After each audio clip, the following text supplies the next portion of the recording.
share this with people that have supported me. Because at the end of the day, you show people how to treat you, Right. and I don't think people understand that. Mm-hmm. And so I pour into people because I'm genuine and I mean it. But sometimes I feel that people are not genuine, and I'm learning to accept it and not take it personal and just move on with life. And so that was something that was a little difficult for me, and I want to tell you thank you because watching you go through the things you went through really helped me, and it helps me be a better friend to you. Thank you. Thank you.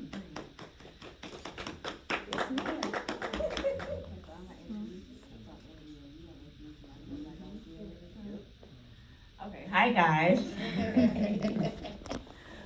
Welcome to the CRL podcast. I'm your host, Raquel Marie, under the Not So Christian in Me show, powered by this beautiful venue that we're in. And we're here. We're with Jess Marketing and Mimosas, and we're here on this beautiful Saturday morning, and we're just happy to be here.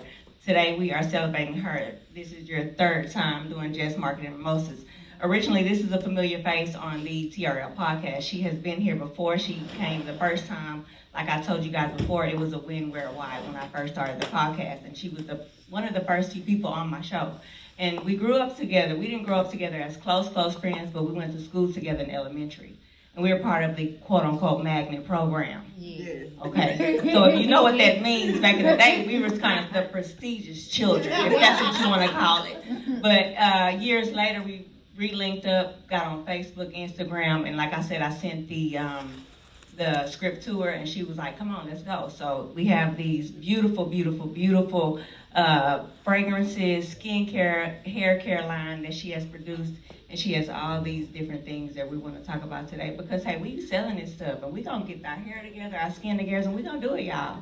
Are we doing it or are we not doing it? Yeah, we doing it. So hey, Jess, how are you, darling? Thank you for being here. Thank you for having me, and I just love you so much, darling.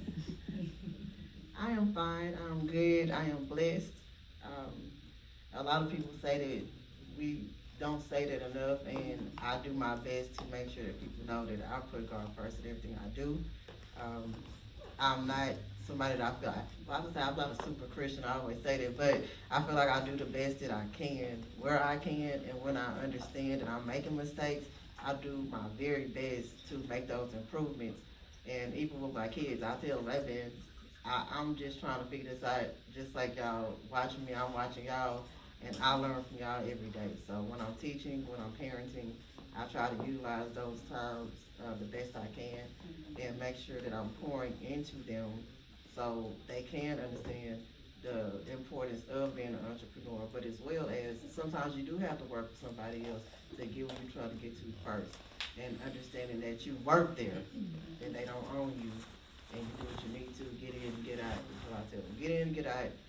Educate yourself. If you don't want to go to college, you don't have to, but understand that you have to do something, because nothing is for free. It is always something that somebody's going to hold over your head in the event that they feel like they can. You know, you don't want to be a slave to nobody, no job, no person. You have to just pray and be grateful for what you have, and what you're working towards, because I read something and it said, don't pick what you want right now over what you've been working towards. Because at the end of the day, that's just for the moment. But as soon as you reach your goals and you put in that work, it's going to be so worth it. You know, so. That's good. That's good. Okay, so for the people out there, I mean, that's a word. That's a gem she just dropped. Look, we got to work for what we want. If we're not working, what you doing? What you doing if you're not working? What you doing? So for the people that out there that may want to start a business, or maybe in a slump, because you know the world is crazy, y'all. I've been talking to a few friends, a few family members, and like this Christmas wasn't like Christmas. You know, when we grow up and we get up in age and we say, oh, Christmas ain't like it used to. But that's not because we're not getting gifts. It's not because nobody not buying us nothing, or we ain't got no money. It's not about the materialistic stuff. It's just because it doesn't feel the same. It's a feeling that you get. You know, so if there's somebody out there that doesn't have that feeling, or in a slump, or they want to start something, they want to do something, and with this attitude that you had, you have to start from somewhere, didn't you? Was it always there? Tell the truth. How did you? Well, tell them that are live on the cameras, whoever is listening, who may see it later on, how did you get there? Because like I said, this last year was a flip for me, y'all. I'm not gonna lie. I lost my sister, I lost my uncle. It was just a mess. And for the people that are out there who maybe not as encouraged or spiritual as I may be to keep on pushing, how did you get to where you are so they can keep on going? So I'm gonna share something with some people know, but everybody does not know. I have two children. Of course, I love my babies to death. But my first child had a few challenges that put me in a position where I was unable to work at the police department that I worked so hard for and poured into. Um, we developed that she had some mental health issues, and it wasn't an easy transition for either of us. And I can be transparent and honest about that. And because I lost my job due to a situation with her, I was very upset with her. And it's a terrible thing to be mad at your child, and you still have to take care of them every day. Talk about it. I don't have kids, so talk about it. And it was very challenging. It put me in a dark place. Okay. I had to go to therapy. I pulled away from church a few times because it just kind of like, don't tell me nothing about you, about to pray for me. Okay. And half the time I don't know what's going through my child's mind, which in turn made me feel like I was crazy. Yeah. So it wasn't an easy thing to work through, and I'm gonna say work through because it's still a challenge every day, because of course she is still having challenges, which challenges me, which helps me to be a better me. And I feel like my experiences in law enforcement and teaching assisted me in becoming a stronger parent for her. I can't say better because I just had to develop the mental capacity to understand that I have to help her.